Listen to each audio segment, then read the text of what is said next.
Yağış qarın deregini pul yağsa da başında. Juda yakin yüreğini dostluğun olsun taşında diye Kerim Halil. Pulu bitmez işleri, çın dostların bitirer.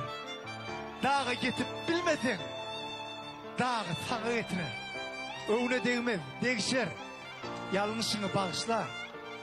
İyiler seni dövseler, övgü bilen nağışlar. Hak dostlardan yadılmaz. Gününü görüp dursanım, ahir bir gün doğrular egir kadam ursanım. Canı olsa teninle, bir cırlarını canala. Taşlamaz kıyın önümde, sen kapıyında danlar. Dostlaştın mı? Dostlaştın mı?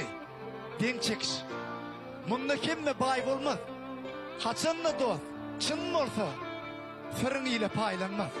Tamakin nel balına, yeter ona nan mı olsa, yeri başka ne gerek?